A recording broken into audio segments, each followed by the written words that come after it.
Sanibonani, Dumelang, good evening, and welcome to episode 361 of the Private Property Podcast. I'm your host, Khumalo. It's the Wednesday edition of the Private Property Podcast. If you join us for the first time, welcome to your daily dose of all things property, the only property show, the only daily property show in South Africa that caters to your property needs. Welcome to the family. It's absolutely great to have you with us for the first time. We hope you're going to stay around, and of course, do make sure that you go to our Facebook or YouTube pages to catch up on all the great episodes that you have already missed out on.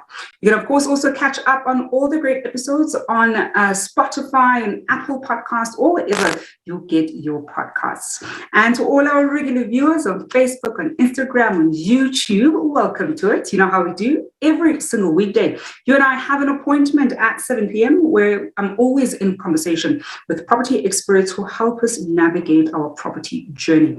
Doesn't matter where we are on our property journey, whether we're looking to buy, to sell, to build, we are a renter, we are renting. This certainly is the one-stop shop on all things relating to property. And of course, talking about the one-stop shop on property matters, you know that you can catch other great shows across Private Property's social media pages.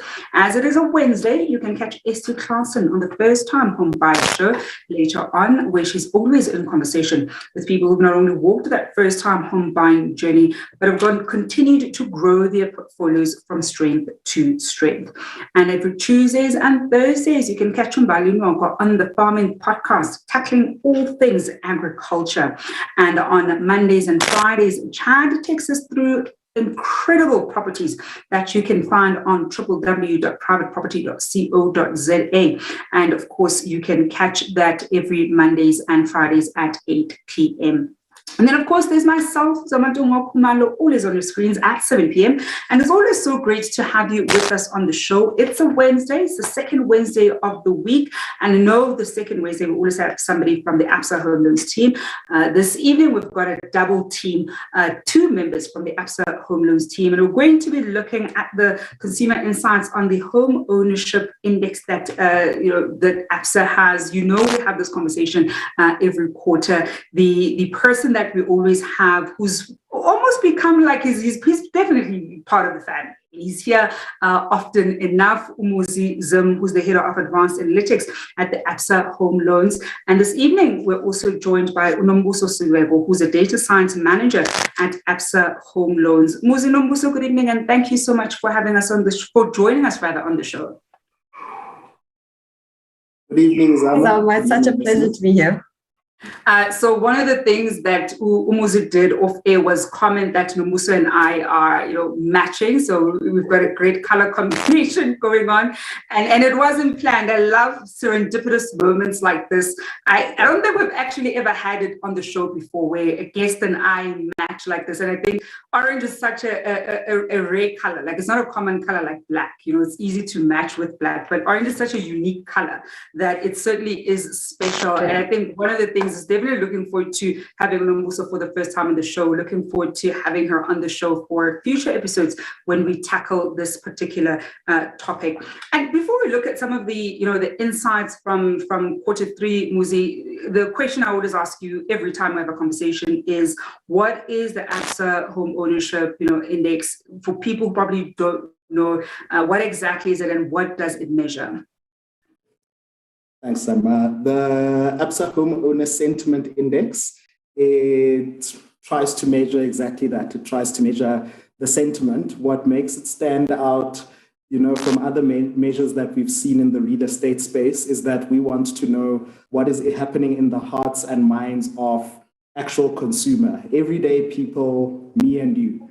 Not necessarily interviewing intermediaries or any other industry stakeholders. So we will contact a couple of respondents and we'll ask them a series of questions to try and get a dipstick of what they think and how they're feeling about the property industry. And where we found it useful, especially in the interesting roller coaster we've been on over the past 18 months, is that it's been able to give us a good sense of where everyone is, where the consumer is, and has been able to give us very useful leading indicators for where we can expect the market to move in the coming quarters. And I think one of the great things, and we always talk about it, Muzi, is that data is great, but data for the sake of data isn't particularly useful, right? There's certain things that you want to be able to do, especially with great, rich data, and to use it to drive certain decisions. And I think this is one of the benefits. Certainly, I can see it from an organization perspective, but also then from a consumer perspective, when you're reading the report on a quarterly basis and want to get a sense of what the sentiment is from people who are already kind of in the property space, who are probably homeowners or who are investors around certain things within the property space. And we'll get into that. And I think, Nombuso, I want to bring you in. When we look at Q4, Muzi and I do this conversation every month. We looking at every single quarter. But when we look at Q3 rather, you see, I'm already in Q4 mode. I think Q3 pulled a number on me, and Q4 is already moving so quickly. I think we're going to be ending the year in 2 weeks' time. Yeah.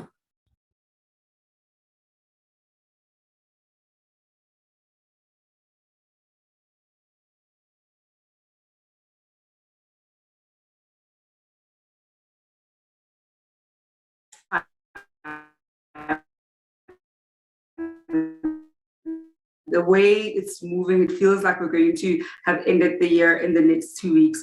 But Muzi, when we look at Q3, perhaps if you can share with us about what some of the latest stats with Q3 in the report are. Thanks, Amma. So what we are seeing is that the overall confidence, together with all sub-indices, they've rebounded up to Q1 levels after the dips from Q2. If you can remember, Q2 results were largely influenced by the acts of violence and destruction on property that we saw at the beginning of the early parts of July. But what we're seeing now is that sentiment is up 5 percentage points, and it currently sits 1 percentage point ahead of Q1. And in fact, this is the second highest sentiment that we've seen since the inception of the HSI report. And the main drivers that our respondents are citing, it's property's ability to create long-term value. They see it as a secure asset, and it's also the potential for it to really create long-term income. What we've also interestingly picked up is that sentiments towards selling, which has largely lagged pre-lockdown level, it has finally started to recover, and we're seeing it now sitting close to the 2019 levels. And there's really two camps of respondents. So there are respondents that are seeing the opportunity to get a really good selling price currently in the market.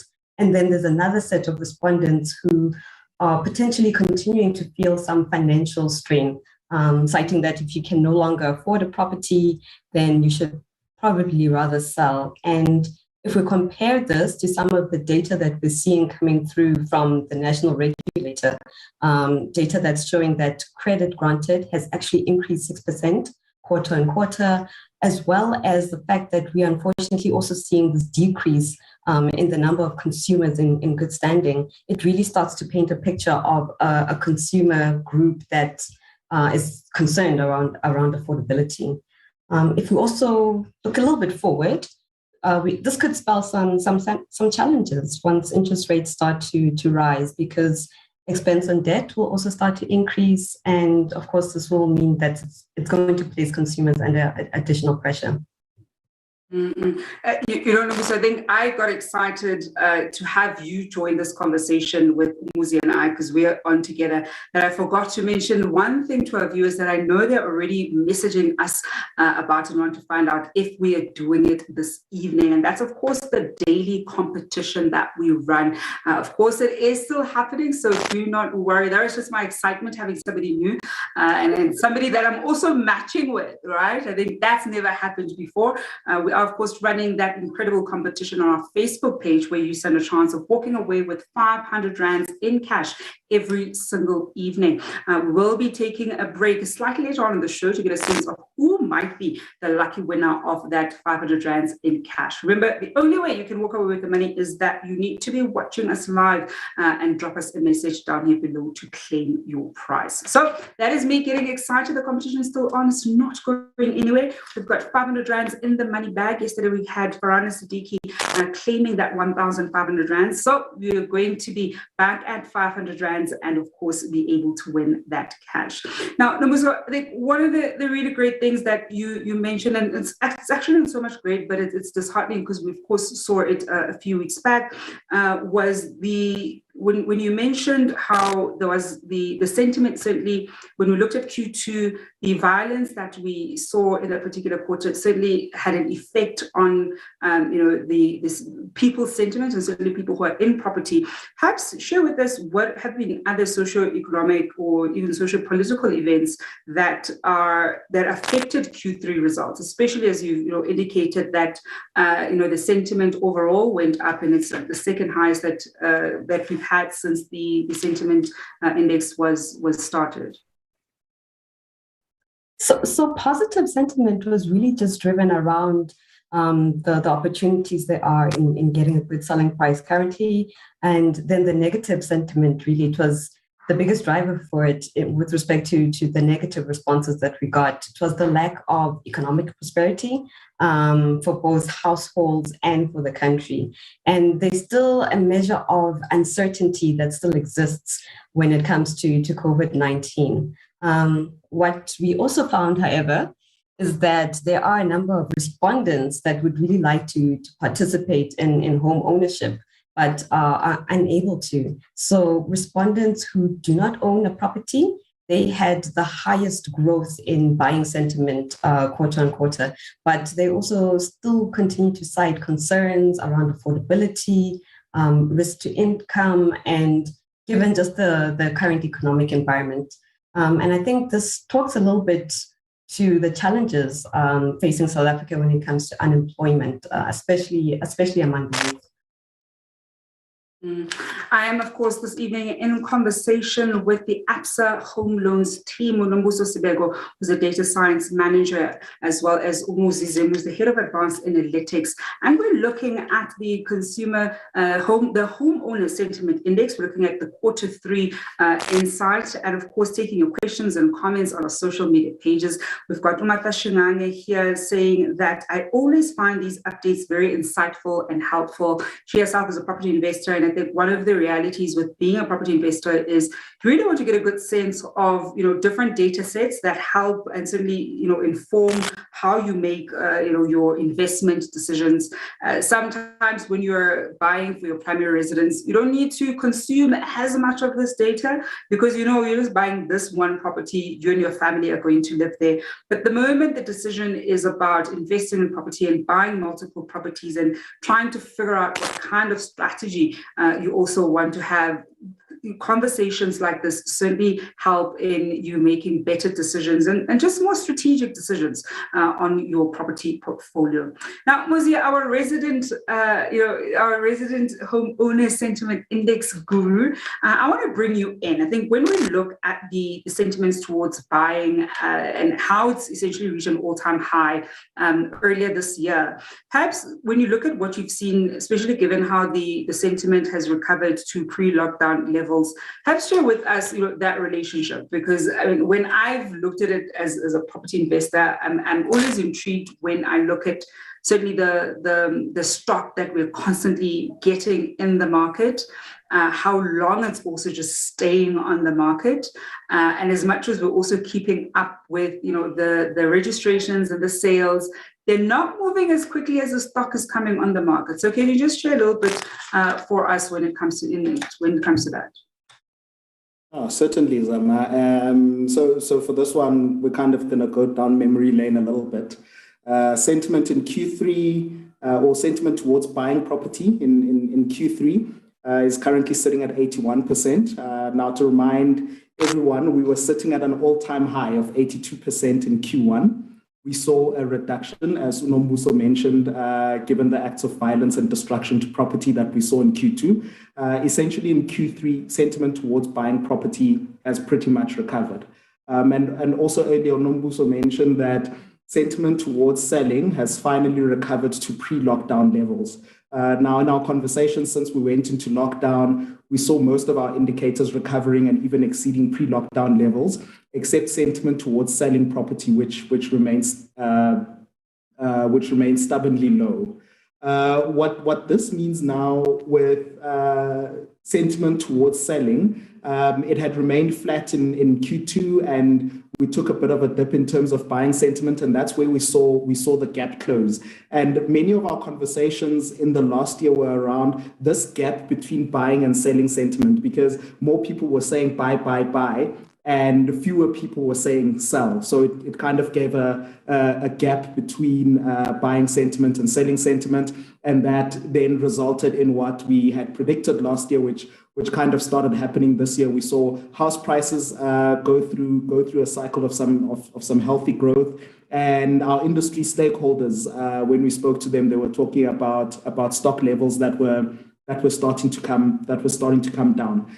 The other thing that we saw happen last year when the market recovered was that we saw a lot of first-time buyers coming into the market. And when a first-time buyer comes into the market, they typically, they kind of always, if they're first-time buyer by definition, they always come in, they take a property that's available for sale, and they don't necessarily have a property that they can sell or put back on the shelf for someone else to buy. And that's one of the things that kind of drove down the stock levels as we saw last year.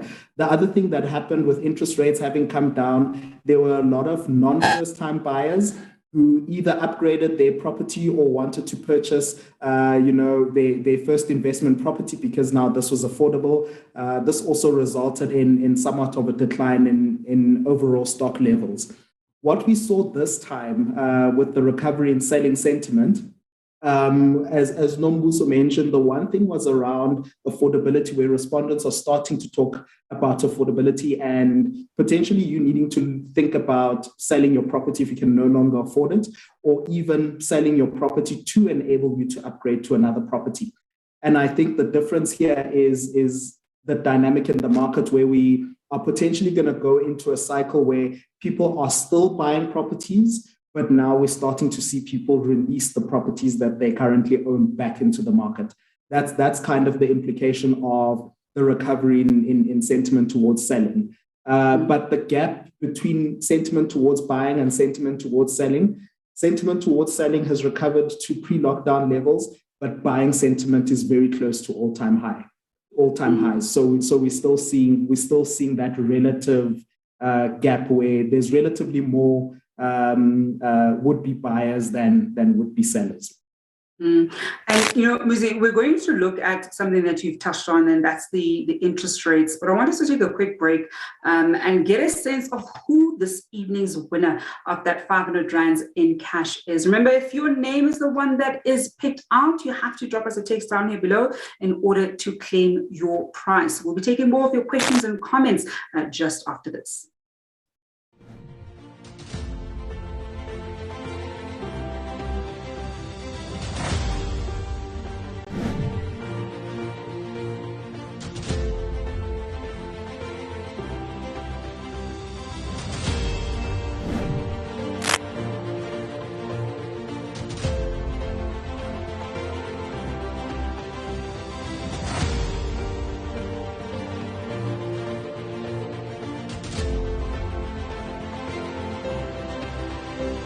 And the lucky winner of that 500 rand in cash this evening goes to Utabiso Mutlantua Mufukeng. Tabiso Mufukeng, I hope you're watching us. Do drop us a message down here below. And of course, we are going to make sure that you get that 500 rands in cash. And in the event where Utabiso doesn't raise his hand, then the normal thing is going to happen. We're going to put that back in the money bag, and it's going to be 1,000 rands that will be up for grabs tomorrow evening. So Tabiso Mufukeng, you've got until the end of the show to get in touch with us and let us know that you are watching us live in order to claim that prize. And of course, I'm still in conversation with Muzi Zim as well as Nombuso Sibego, who are from the Absa Home Loans team, and looking at the Homeowner Sentiment Index, looking at the Q3 results. We have this conversation every quarter because we understand the importance of getting data and having it dissected, because sometimes you may not want to read the report, although I can attest this report is actually a really great report, nice and easy, great graphics. It's great to understand. It's not one of those long 300-page long reports that you struggle to read through. It's really easy, light, accessible reading. So I do urge you to actually read it every time we have this conversation, because it really does give you good insight into some of the things that could help you make better property decisions. Now, Muzi, before the break, you mentioned one of the things that you touched on was, of course, interest rates. And one of the big things that we saw that in many ways the low interest rate carried us through the past couple of quarters quarters. When you look at, I mean, and I know that you don't like talking about your own expectations, but certainly what are the expectations for the coming quarters, especially given that we know interest rates are going to go up? I mean, as much as there certainly was a school of thought that said, buy, these are historically low interest rates, we might not see them again anytime soon. The reality is they were here because of the crisis we found ourselves in, and not because we sort of gradually took them down. And we know that they're going to go up, and they're not going to go up in 7 years' time, right? We'd love that. Listen, if the Reserve Bank is listening, I think we would absolutely love it to take that long for them to rise. But we know that's not going to be the case. So when we look at the fact that we know they're going to be rising, and they are one of the factors that have carried us through the past quarters, what are the predictions for the coming quarters given the imminent rise? Correct, Zama. So we think interest rates where they've bottomed out. They're at the bottom. We don't think we're going to go lower. We think we're gonna start going up. The one view that we have put forward, and it's a view that we've had for a while, is that we think interest rates will remain where they are for the rest of this year, and we'll see the first 25 basis point increase coming in March, with another 50 basis point increases later on next year. So either one increase of 50 basis points or two increases of 25 basis points. I think one interesting thing or one important thing to highlight is we don't think interest rates will increase at the speed that they came down.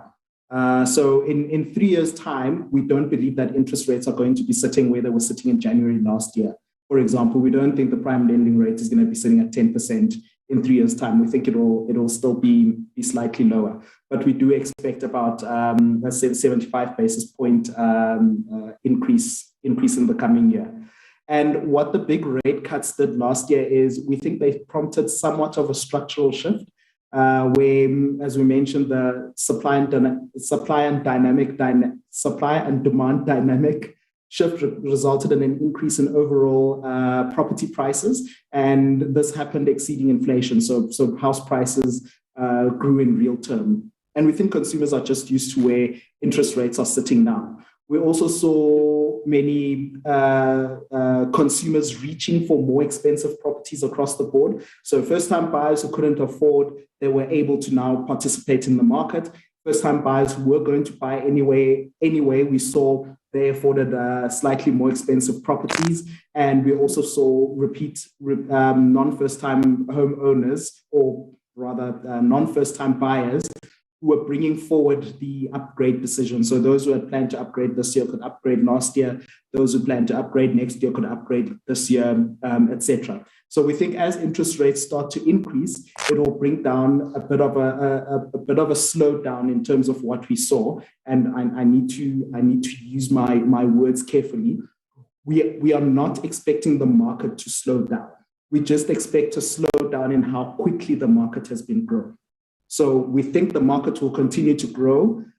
We just don't think that the market is going to continue as quickly as what it's been running right now. So we still expect house prices to continue going up, potentially starting to slow down. And I mean, we don't expect the slowdown in the growth rate to happen immediately. We expect that to start kind of happen gradually, potentially halfway through next year and even into the second half of the year. Nombuso, one of the things that Muzi is touched on is around people upgrading, their homes, and we've obviously seen it. I think the great thing about the lower interest rates is people who are living in, let's say, a 1.5 M property were like, well, now I can actually qualify for, let's say, a 1.8, and I want to go for it. But this concept of upgrading obviously doesn't always extend to having to buy a completely different property. But some people it can be as sort of small scale or as less drastic as doing renovations in your particular property, where you now are in a space where you can do certain renovations in whether the property you're living in or your other properties. What came out from this quarter when it comes to the sentiment around renovations? So renovation sentiment has actually been one of these interesting sentiments to track because largely there hasn't been a lot of changes. But what we saw was an interesting new trend in Q3 of 2020, where we saw non-first time homeowners that generally scored quite low renovation sentiment.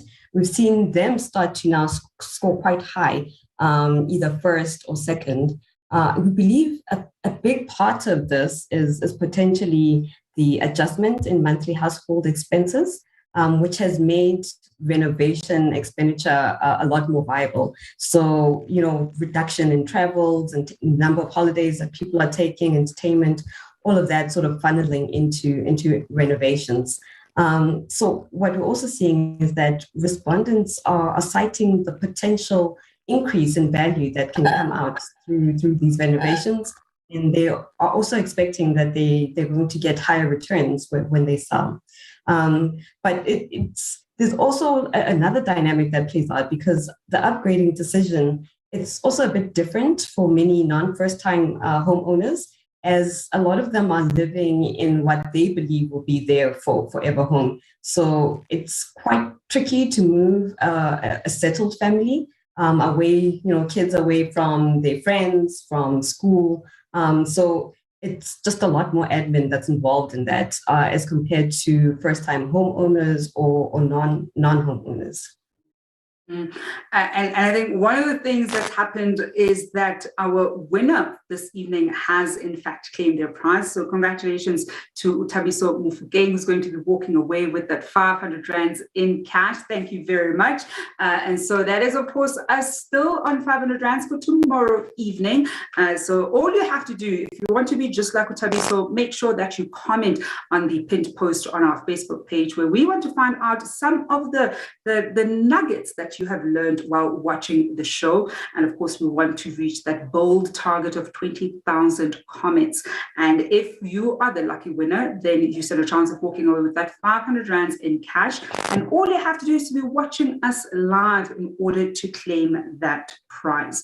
Now, Mimbusa, I want to come back to you. When we look at the sentiment, what's the sentiment when we look at buying versus renting this quarter? Because I think this is one of those areas that is just generally contentious.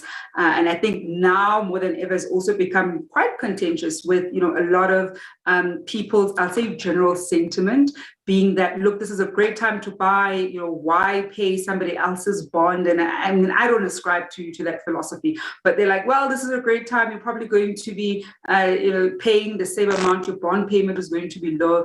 But when you look at the sentiment of buying versus renting, what does it look like for Q3? So renters and investors, they continue to be made for each other.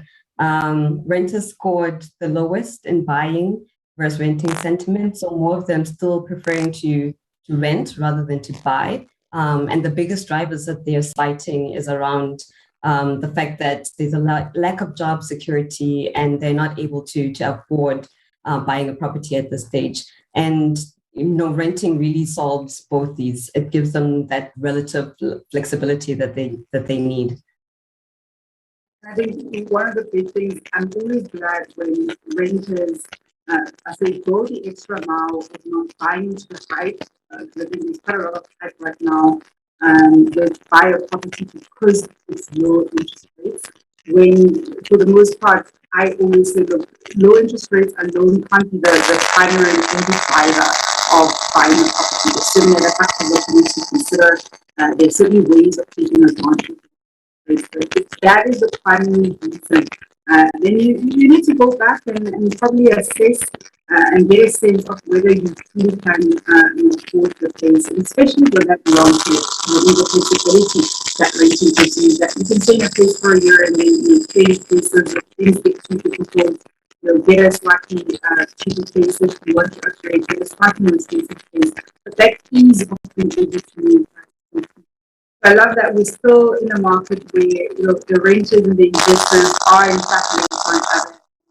Internet is able to help them sort of meet each other's fundamental needs. Now, Muzi, we of course can't close off the show without the one question I always ask you every single time you go here, and I know that you don't quite like it, but it's the last time that I will get to ask you this question. That's of course your prediction right now is speed.